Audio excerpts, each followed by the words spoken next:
Good day. Sometimes, well, most of the time, we don't like trouble. We like our lives to be easy. We like peace.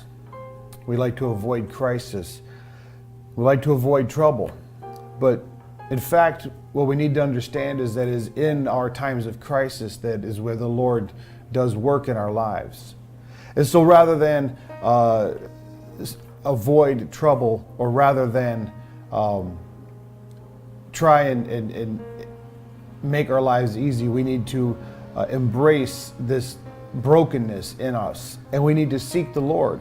And we're reminded of a story in Exodus where the Hebrew people were all in great trouble in their slavery, and together they cried out. And in that crying out, the Lord heard them. And so it was in that trouble, that in that place of brokenness, that the Lord began to move and to change and to redeem his people. And so yesterday we looked at Psalm 130. And this psalm was likely written by David. And it says, "Out of the depths I cry to you, Yahweh." He's saying that in our trouble we are to seek Yahweh, that is the living God, the Holy Lord, the one and only true God. And he begs that the Lord Yahweh would hear his voice.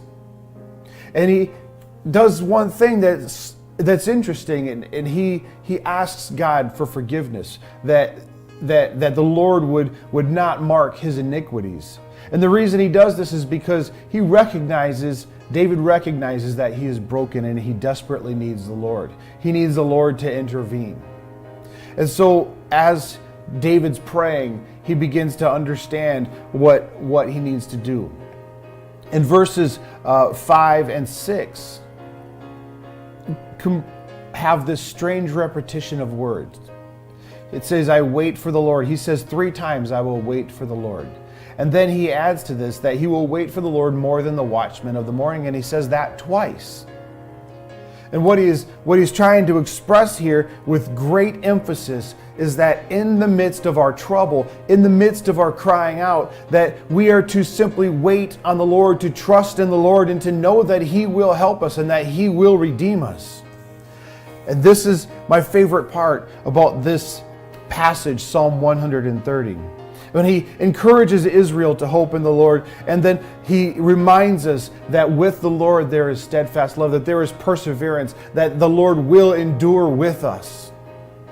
But then he tells his people, and he reminds himself in this psalm, that with the Lord there is plentiful redemption.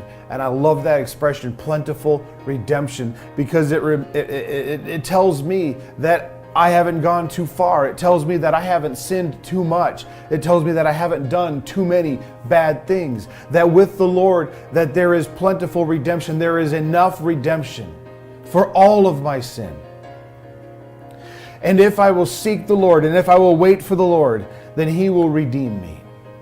And in fact, I recognize that it is an ongoing process, this redemption. You see, I am redeemed once for my salvation, but redemption goes on, sanctification goes on through the course of my life.